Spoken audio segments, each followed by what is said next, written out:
Oi, pessoal, tudo certinho? Você costuma observar o que acontece no seu cotidiano? As diversas situações à sua volta, sejam elas acontecimentos da sua vida ou da sociedade que te rodeia? Você possui um olhar crítico sobre elas ou cada ação que se passa é só mais uma ocorrência normal? Costuma dar atenção aos detalhes, às pequenas e mais simples coisas do dia a dia que podem nos conceder grandes lições? Existem pessoas que são extremamente atentas a tudo o que está acontecendo e principalmente aos detalhes. Essas pessoas têm uma visão crítica e analítica, veem tudo com outros olhos, a partir de uma interpretação criativa dos fatos. Eu sou Andressa Fofonca, professora de língua portuguesa e literatura, e na aula de hoje vamos compreender como fazer uma crônica. Para começar, primeiro precisamos entender o que é uma crônica. Você lê jornais ou já teve contato com eles? As crônicas são textos encontrados exclusivamente em jornais, mas, claro, muitas delas já foram publicadas em livros e, atualmente, com o avanço da tecnologia, em sites. Possuem um estilo narrativo, já que o autor conta os acontecimentos, podendo se incluir na história ou não. Uma crônica pode ser fictícia ou real. A sua essência está em narrar questões do cotidiano, muitas delas singelas, que às vezes não paramos para observar, podendo ser uma pessoa, um objeto, um livro, um alimento, um lugar, uma personagem. O cronista enxerga o invisível aos nossos olhos. Ele vai além do que nós, seres humanos, acostumados e acomodados com a rotina, conseguimos ver. Por isso, eu trouxe algumas crônicas que eu gosto para compartilhar com vocês e compreender como esse gênero textual se desenvolve. Partiu slides? Hoje, aqui nos slides, eu resolvi compartilhar com você algumas crônicas que eu gosto muito e costumo usar dentro da sala de aula com os meus alunos.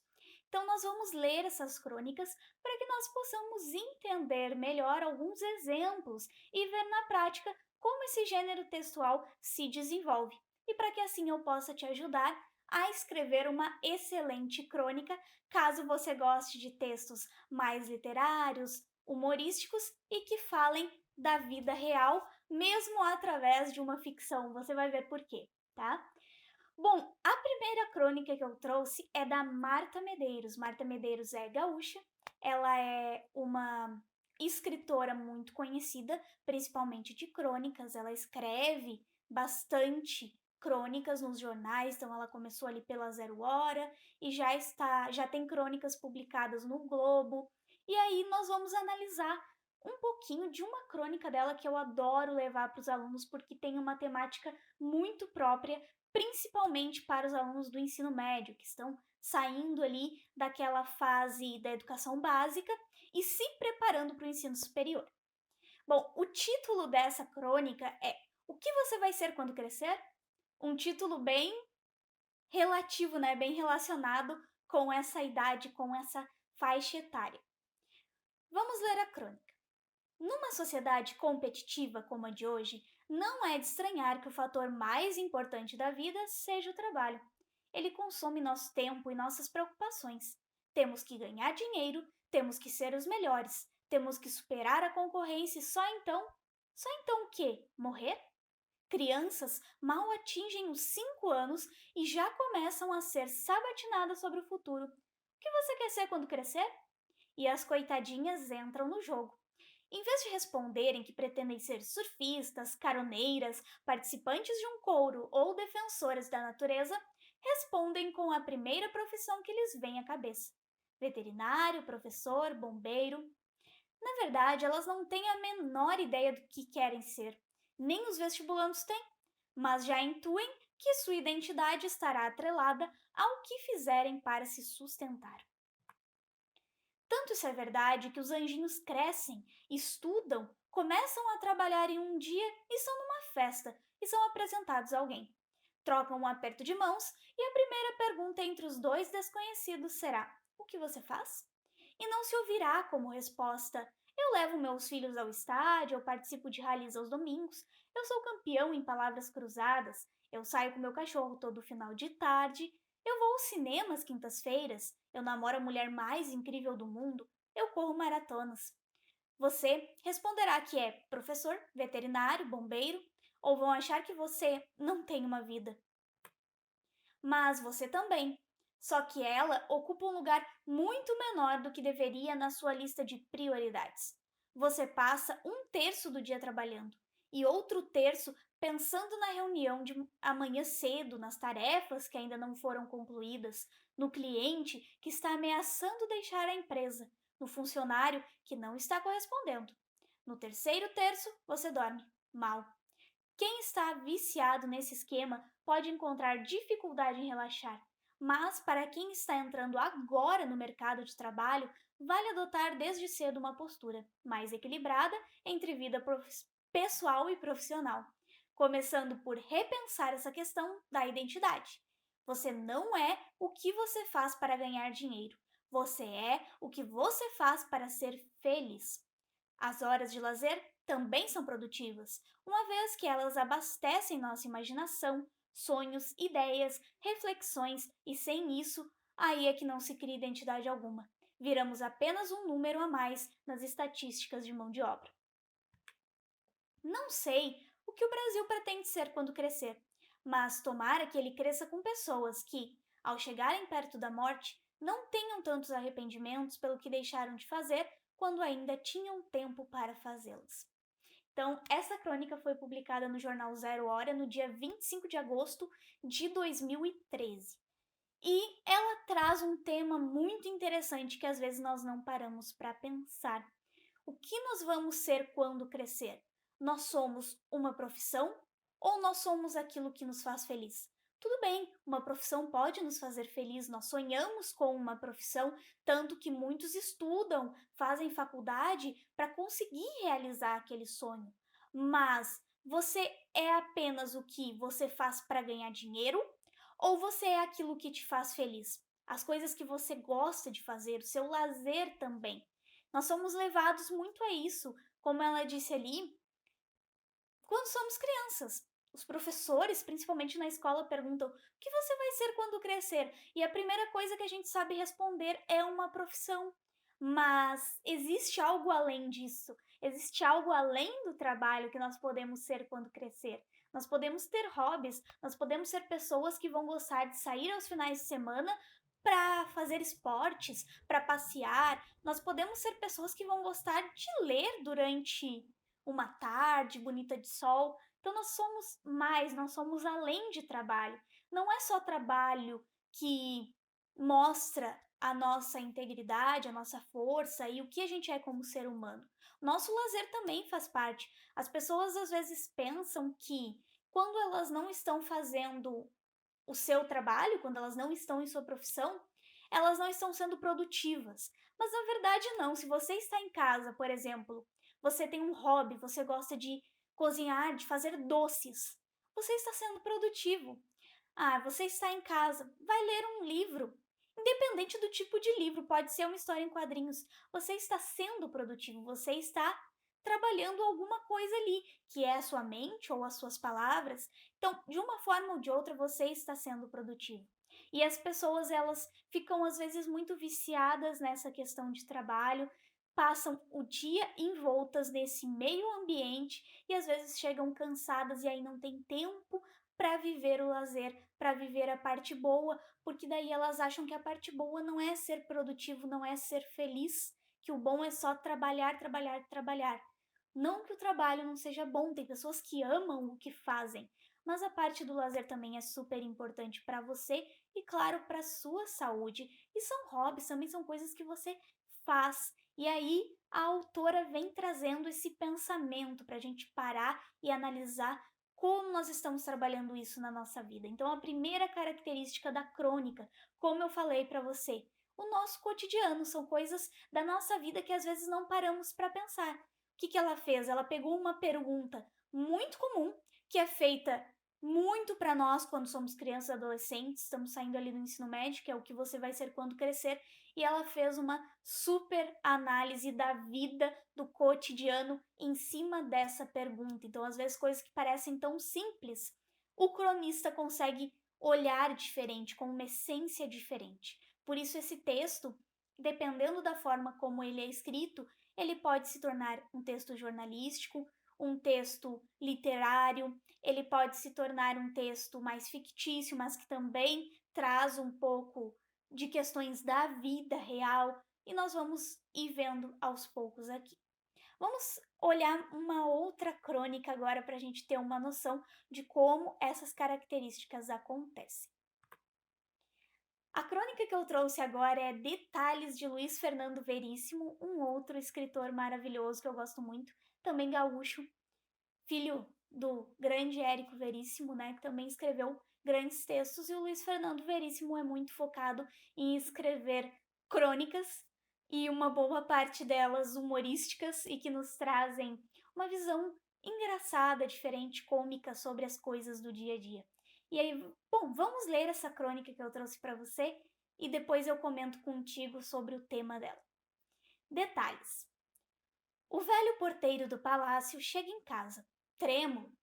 Como faz sempre que tem um baile no palácio, sua mulher o esperava com café reforçado. Mas dessa vez ele nem olha para a xícara fumegante, o bolo, a manteiga, as geleias. Vai direto à aguardente. Atira-se na sua poltrona perto do fogão e toma um gole da bebida pelo gargalo. Helmut, o que foi? Espera, Helga. Deixa eu me controlar primeiro. Toma outro gole de aguardente. Conta, homem, o que houve com você? Aconteceu alguma coisa no baile? Começou tudo bem, as pessoas chegando, todo mundo de gala, todos com convite, tudo direitinho. Sempre tem, claro, o filhinho de papai sem convite, que quer me levar na conversa, mas que estou acostumado. Comigo não tem conversa. De repente, chega a maior carruagem que eu já vi, e puxada por 3 parelhas de cavalos brancos, cavalões, elefantes. De dentro da carruagem salta uma dona, sozinha. Uma beleza. Eu me preparo para barrar a entrada dela, porque mulher desacompanhada não entra em baile do palácio. Mas essa dona é tão bonita, tão, sei lá, radiante, que eu não digo nada e deixo ela entrar. Bom, Helmut, até aí. Espera, o baile continua, tudo normal. Às vezes rola um bêbado pela escadaria, mas nada demais. Então bate a meia-noite. Há um rebuliço na porta do palácio. Olho para trás e vejo uma mulher maltrapilha que desce pela escadaria correndo. Ela perde um sapato e o príncipe atrás dela. O príncipe? Ele mesmo, e gritando para eu segurar a esfarrapada. Segura, segura! Me preparo para segurá-la quando ouço uma espécie de vum acompanhado de um clarão, me viro e... E o que, meu Deus? O porteiro esvazia a garrafa com um último gole. Você não vai acreditar. Conta! A tal carruagem, a de ouro, tinha se transformado numa abóbora. Num quê? Eu disse que você não ia acreditar. Uma abóbora? E os cavalos em ratos? Helmut, não tem mais aguardente? Acho que você já bebeu demais por hoje. Juro que não bebi nada. Esse trabalho no palácio está acabando com você, Helmut. Pede para ser transferido para o almoxarifado. Então aqui você tem uma história, como eu disse, uma crônica mais humorística, que é um estilo mais do Luiz Fernando Veríssimo. Você vai encontrar outras muito legais, muito interessantes de ler. E aqui quem tem conhecimento dos contos de fadas sabe que ele fez uma referência à história de quem? Quem é que perde o sapatinho, chega numa carruagem e depois vai embora numa abóbora, né? A Cinderela. E aí ele faz essa relação com a história da Cinderela, mas o que ele faz? Ele traz uma realidade para a história encantada. Ele traz a vida real para a história da Cinderela, como se tudo acontecesse na vida real, como seria, né? E baseado na visão de quem? Do porteiro do palácio. Então, na visão de um observador, de um outro personagem que a gente nem imagina e que viu toda a história acontecer. Então, por que, né, que isso é considerado uma crônica? Existem crônicas fictícias? Existem. E por que é considerado? Porque faz uma relação com algo do cotidiano, ou seja, os contos de fada fazem parte do cotidiano. E aí ele pega um personagem que também é bem cotidiano, que se assustou com a situação, que é o porteiro do palácio, que é uma posição da nossa realidade, né, uma profissão da nossa realidade, e como seria se o porteiro tivesse visto aquela situação, que o porteiro diria, né? E aí ele faz essa relação super legal que a crônica também pode fazer. E como você viu ali, a crônica pode ter diálogos, você viu as conversas dos personagens. Claro que a crônica, você viu primeiro a da Marta Medeiros, a própria narradora, como eu disse, contou ali, né? Deu a sua crítica através do que ela foi dizendo. Aqui não é o autor que conta a história, né? O narrador é outra pessoa, quem fala a história é toda a situação ali do próprio Helmut, né? A gente vê um outro narrador que é mais o porteiro do palácio, né? Quem estava observando aquela situação. Então é um outro narrador diferente que viu aquilo. E pela conversa, a gente vê conversa normal entre pessoas. De que forma? Informal. Então aqui nas crônicas, você pode usar uma linguagem mais informal, dependendo da forma como você vai lidar, o que você vai escrever, você já consegue trabalhar com uma linguagem mais informal, porque você está falando do cotidiano. Então, às vezes você vai precisar trazer um pouco desse cotidiano para dentro do texto, né? Você tem que trazer esse cotidiano para dentro do texto. A última crônica que eu quero ler com você, eu acho que é a minha preferida. Eu ouvi na faculdade, uma professora contou e eu amei desde o início, eu acho ela muito bonitinha, é uma história muito legal que, assim, desperta bastante na gente muitas coisas, muitos sentimentos. E eu vou ler para você, você vai entender e vai ver que é mais uma crônica fictícia. Porque a forma como é contada, algumas coisas não tem como acontecer. Mas ali quem vai contar é um personagem, né? Talvez criado pelo próprio autor, ou é o próprio autor, né, que está contando a história que ele gostaria, né, de fazer. Bom, vamos ler primeiro e depois eu faço análise com você, você vai entender melhor. Meu ideal seria escrever uma crônica de Rubem Braga. Meu ideal seria escrever uma história tão engraçada que aquela moça que está doente naquela casa cinzenta, quando lesse minha história no jornal, risse tanto que chegasse a chorar e dissesse: Ai meu Deus, que história mais engraçada! E então a contasse para a cozinheira e telefonasse para 2 ou 3 amigas para contar a história. E todos a quem ela contasse rissem muito e ficassem alegremente espantados de vê-la tão alegre. Ah, que minha história fosse como um raio de sol, irresistivelmente louro, quente, vivo em sua vida de moça reclusa, enlutada, doente. Que ela mesma ficasse admirada ouvindo o próprio riso e depois repetisse para si própria: Mas essa história é mesmo muito engraçada. Que um casal que estivesse em casa mal-humorado, o marido bastante aborrecido com a mulher bastante irritada com o marido, que esse casal também fosse atingido pela minha história. O marido a leria e começaria a rir, o que aumentaria a irritação da mulher. Mas depois que esta, apesar de sua má vontade, tomasse conhecimento da história, ela também risse muito e ficassem os dois rindo, sem poder olhar um para o outro, sem rir mais, e que um, ouvindo aquele riso do outro, se lembrasse do alegre tempo de namoro e reencontrassem os dois a alegria perdida de estarem juntos.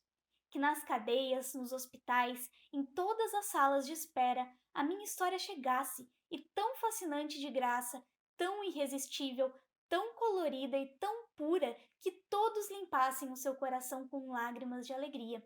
Que o comissário do distrito, depois de ler minha história, mandasse soltar aqueles bêbados e também aquelas pobres mulheres colhidas na calçada e lhes dissesse: Por favor, se comportem, que diabo! Eu não gosto de prender ninguém. E que assim todos tratassem melhor seus empregados, seus dependentes e seus semelhantes, em alegre e espontânea homenagem à minha história. E que ela aos poucos se espalhasse pelo mundo e fosse contada de 1000 maneiras, e fosse atribuída a um persa na Nigéria, a um australiano em Dublin, a um japonês em Chicago, mas que em todas as línguas ela guardasse a sua frescura, a sua pureza, o seu encanto surpreendente, e que no fundo de uma aldeia da China, um chinês muito pobre, muito sábio e muito velho dissesse: Nunca ouvi uma história assim tão engraçada e tão boa em toda a minha vida. Valeu a pena ter vivido até hoje para ouvi-la. Essa história não pode ter sido inventada por nenhum homem. Foi com certeza algum anjo tagarela que a contou aos ouvidos de um santo que dormia, e que ele pensou que já estivesse morto. Sim, deve ser uma história do céu que se filtrou por acaso até nosso conhecimento. É divina. E quando todos me perguntassem: Mas de onde é que você tirou essa história? Eu responderia que ela não é minha, que eu a ouvi por acaso na rua de um desconhecido que a contava a outro desconhecido e que por sinal começara a contar assim.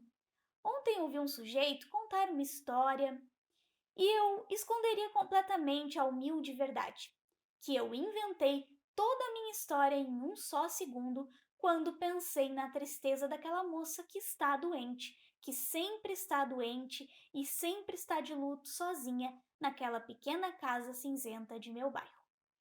Então, esse texto muito lindinho está no livro Melhores Crônicas, da editora Global de 2013. Devem ter outras edições mais novas em que você pode encontrá-lo. E eu amo esse textinho porque ele fala de coisas boas, né? Qual é o ideal do autor? O ideal dele é escrever uma história engraçada, que ele pudesse mudar a vida das pessoas para melhor, que as pessoas pudessem rir, ser mais felizes, esquecerem dos problemas, amar mais o próximo, cuidar mais um do outro. Então ele queria escrever uma história que realmente mudasse não só a vida das pessoas, mas mudasse a vida do nosso mundo inteiro, que passa por vários problemas, né? Ele queria tentar trazer alegria para terminar um pouco com os problemas que a gente vive. Eu acho uma história linda. Ela é, claro, uma história fictícia, né, que o autor escreveu, porque o personagem ali, o narrador, queria escrever para a moça de uma casa cinzenta, mas ela é uma história fictícia, não é uma história do próprio autor, assim, que ele viveu, mas traz questões do nosso dia a dia e uma reflexão sobre o dia, que uma história poderia fazer diferença, uma história engraçada, uma história divertida poderia fazer diferença para todos os problemas do mundo que ele vai citando ali, né? A doença, as brigas, os bêbados, as pessoas que estão presas, jogadas na calçada, alguém que estivesse muito triste. Então, ele faz toda essa relação e isso é muito legal, assim, eu adoro essa história por causa da questão de que ele queria, numa simples história, poder fazer a diferença e trazer mais a alegria para o nosso mundo. E claro, você viu ali, né,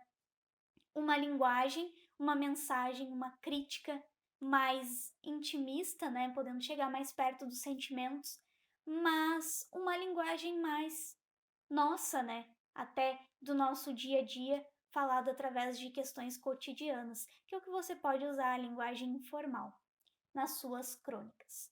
Bem, pessoal, recapitulando um pouquinho com esses exemplos, o que nós conseguimos perceber das características principais do texto crônica, do gênero textual crônica. Olhem só. Bom, uma crônica ela é, como eu disse, especialmente veiculada em jornais e em revistas.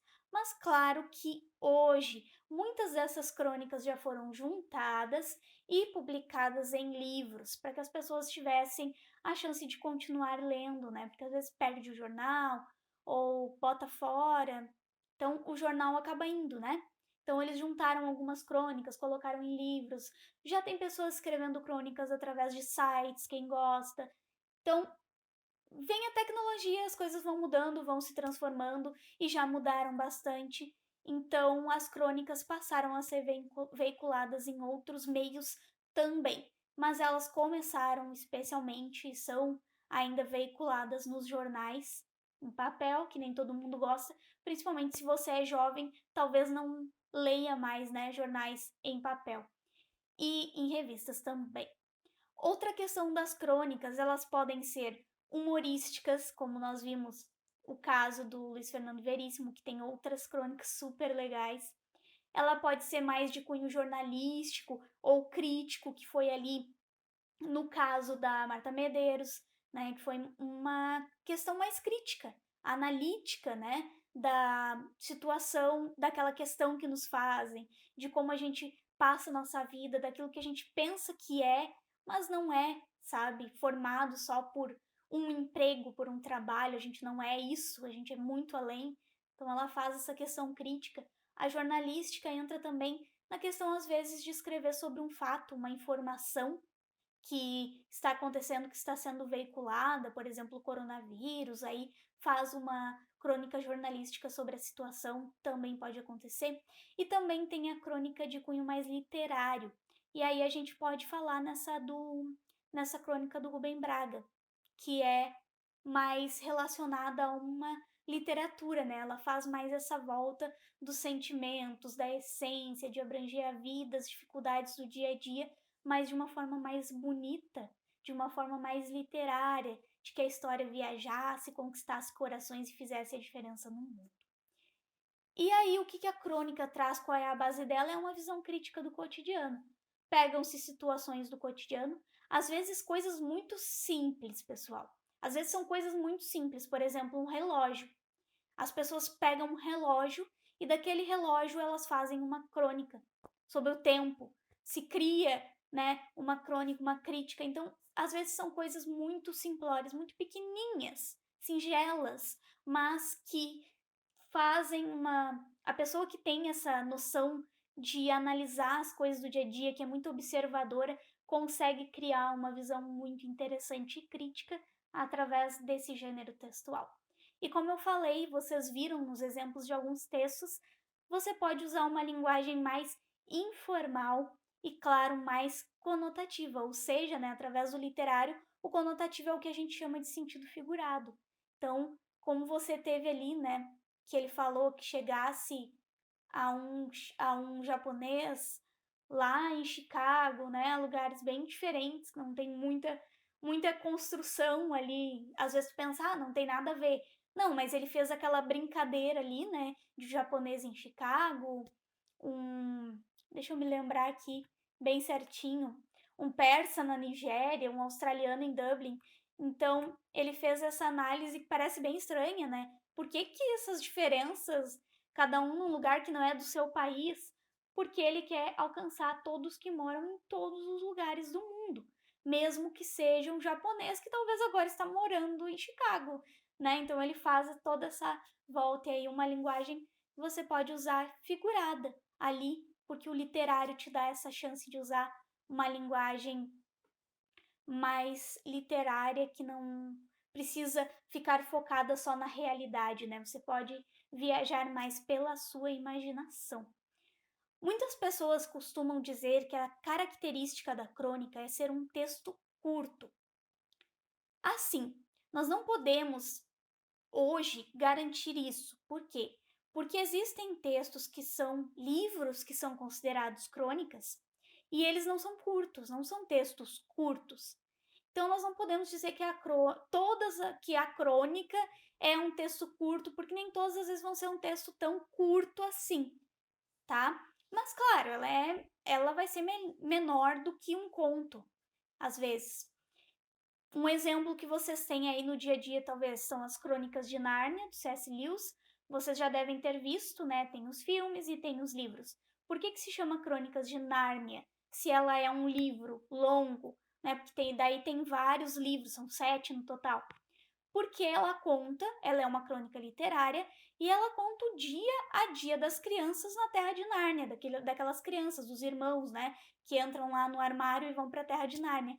Então, ela conta o dia a dia do que essas crianças vão passando naquela nova terra, naquele novo local que eles descobriram, o cotidiano delas, mas é literária. E às vezes ele faz algumas relações com a nossa vida cotidiana real também. E aí a gente também tem outro exemplo também, que eu não sei se você já teve acesso, que é Crônicas de uma Morte Anunciada, do Gabriel Garcia Marques, acho que ele fala bastante, já é um autor que não é brasileiro, né? Se eu não me engano, ele é, ele é um autor espanhol, hispano, não lembro se é argentino, é por aí, tá? Mas que ele conta, né? sobre um crime, ele fala sobre um crime que houve, uma pessoa, um assassinato, e como é que ele faz, por que que esse livro é considerado crônica, né? Já diz até no título, Crônicas de uma Morte Anunciada, porque ele vai pegando a história e contando através das testemunhas do acontecimento. Então, cada testemunha dá o seu parecer do que viu naquele dia, do que aconteceu. E aí ele também trabalha mais com uma questão jornalística, com formato jornalístico, né? Aquela coisa objetiva, bem focada na informação, em passar informação, quase que uma entrevista, né? Uma reportagem sobre o assunto, e aí ele vai fazendo essas testemunhas contarem o cotidiano de como foi acontecendo o dia, de como aconteceu aquele assassinato que teve. Então, por isso considerado uma crônica. Então não dá para se focar muito, às vezes as pessoas gostam de colocar nas características da crônica texto curto. Não dá para se focar muito nessa questão de texto curto, porque isso é muito abrangente. Falar que o texto é curto é muito abrangente, porque uma fábula é um texto curto, mas ela é muito mais curta que uma crônica, então não dá para ir muito focado nessa relação aí. É melhor a gente focar mais na essência do texto. Focarmos na essência, que é a visão crítica do cotidiano, de como acontece, as formas que ela pode ser, a linguagem, mas vamos focar na essência da crônica, ok? Então agora nós vamos sair aqui dos slides e eu vou voltar para a tela inteira e nós vamos terminar, né, de conversar aqui no nosso vídeo. Vamos lá! Agora você já pode ser um cronista de folha cheia. Se você possuir um olhar diferente e criativo em relação ao dia a dia, vai curtir ler e escrever crônicas. E se você precisava de um socorro para um trabalho escolar ou uma avaliação de redação, espero que esse vídeo tenha contribuído e gerado o valor que tu precisavas. Se sim, deixa o teu comentário aqui embaixo, o teu feedback também. Você pode colocar sugestões. Por fim, não esquece de clicar no certinho, compartilhar, badalar o sininho e se inscrever, tá? Até!